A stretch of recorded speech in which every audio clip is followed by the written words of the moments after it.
यदुवंश को ऋषियों का श्राप, नारद जी का वसुदेव जी के पास आना और उन्हें नवयोगेश्वर और निमि राजा का संवाद सुनाना।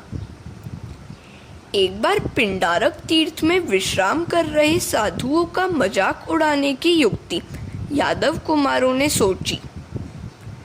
उन्होंने सांब को नारी का वेश पहनाया और ऋषियों के पास ले जाकर उनसे पूछा, महाराज, इस गर्भिणी नारी को पुत्र होगा या पुत्री? ऋषि जान गए कि सच्ची बात क्या है। भगवान की प्रेरणा से उन्होंने कहा, सांब के गर्भ से मूसल उत्पन्न होगा जो तुम्हारे समग्र यदुवंश का नाश करेगा। अब यादव कुमार भयभीत हो गए। उन्होंने उस मूसल का रजकण बनाकर समुद्र के किनारे फेंक दिया और जो एक टुकड़ा बचा था वह भी फेंक दिया। उन रजकणों से उत्पन्न लकड़ियों से यादव आपस में लड़कर मर गए और उस टुकड़े से पारधी ने तीर बनाया जो श्री कृष्ण के लिए प्राणघातक सिद्ध हुआ। भगवान ने सोचा था कि ये यादव कुमार भविष्य में जनता को सताएंगे, अतः इस प्रकार उनका नाश कर दिया जाए। वह मूसल काल ही तो था। ऋषियों, पवित्र संतों का अपमान करने वाले का अहित ही होता है। बुद्धि विकृत होते ही काल आ धमकता है। जीव को उत्पत्ति और स्थिति में आनंद आता है, लय में नहीं। भगवान को लय में भी आनंद आता है क्योंकि वे स्वयं आनंद रूप हैं। एक बार नारद जी वसुदेव के यहाँ पधारे तो उन्होंने नारद जी की विधिवत पूजा करके कहा, कृपया मुझे वह उपदेश दीजिए जिससे मैं इस जन्म मृत्यु रूप भयानक संसार को अनायास ही पार कर सकूं। नारद जी ने वसुदेव को नवयोगेश्वर और निमि राजा का संवाद सुनाया। एक बार विदेहराज निमि की राजसभा में नवयोगेश्वर पधारे तो राजा ने उनसे पूछा, परम कल्याण का स्वरूप कैसा है? उसका साधन क्या है? क्या आप मुझे भागवत धर्म का उपदेश करेंगे? आधे क्षण का सत्संग भी मनुष्य के लिए परम निधि बन सकता है।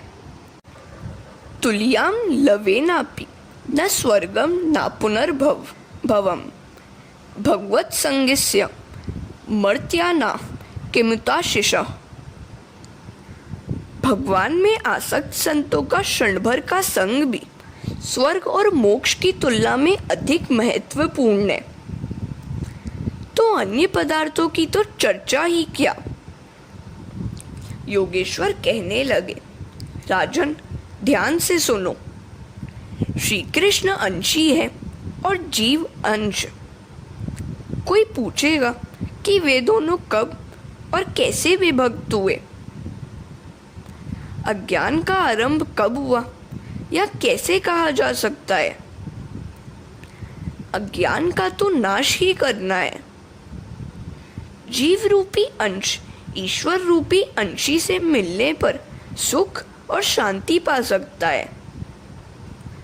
वह विरह ही महादुख का कारण है। जब से जीव परमात्मा से विभक्त हुआ है, दुखी हो रहा है। निर्भय होना हो तो परमात्मा की शरण में जाओ। जीव ईश्वर से किंचित भी विभक्त होगा तो दुखी ही होगा। जीव मात्र रोगी है क्योंकि वह वियोगी है। इस वियोग दुख को मिटाने का उपाय क्या है? निश्चय करो कि तुम्हें ईश्वर से मिलना है। यह शरीर तो मलिन है। इस शरीर के द्वारा ब्रह्म संबंध नहीं हो पाएगा। शरीर तो दुर्गंध युक्त है, अतः देव इससे दूर भागते हैं। मन को ईश्वर से जोड़ लो। काल सभी के सिर पर मंडराता रहता है। यदि उससे बचना है तो श्री कृष्ण की शरण में जाओ। सभी कार्य प्रभु की आज्ञा मानकर प्रभु को प्रसन्न करने के लिए और प्रभु की ओर उन्मुख रहकर ही करो।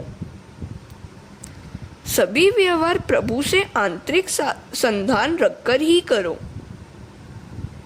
वैसा करने पर सभी क्रियाएं भक्ति बन जाएंगी। हरे कृष्णा।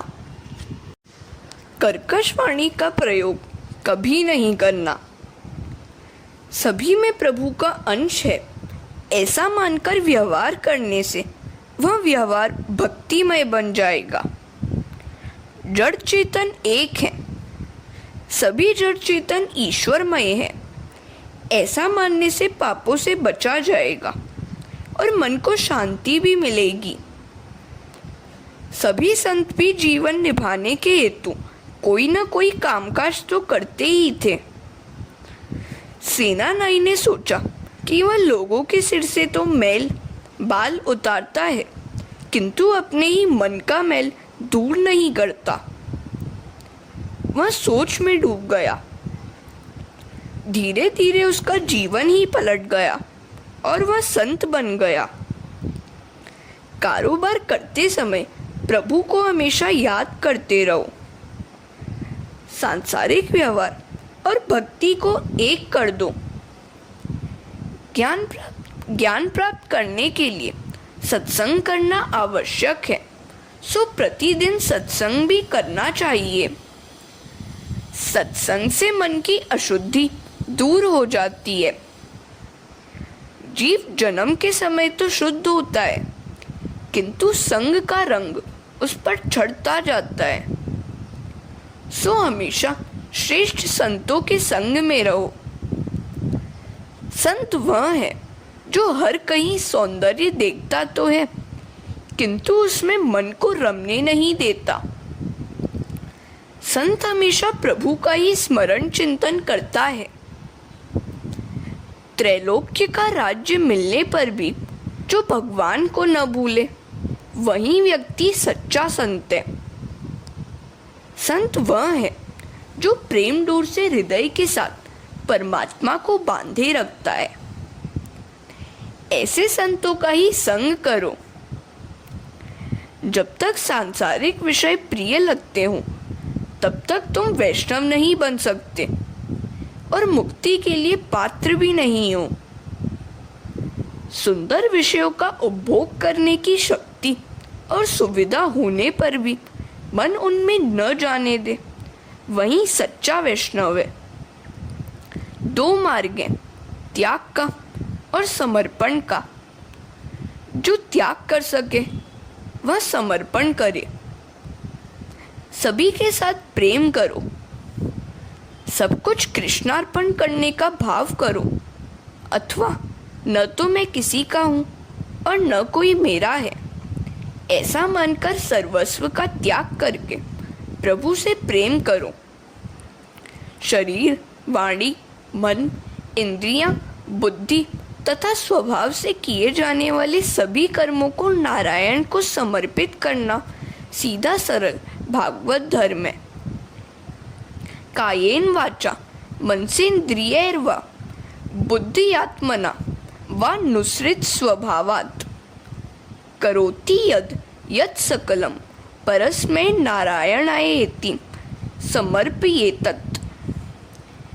इस प्रकार प्रतिक्षण प्रत्येक वृत्ति द्वारा भगवान के चरण कमलों का भजन करने वाला व्यक्ति प्रभु की प्रीति, प्रेममयी भक्ति तथा संसार के प्रति वैराग्य और भागवत स्वरूप का अनुभव ये सब एक साथ प्राप्त करता है।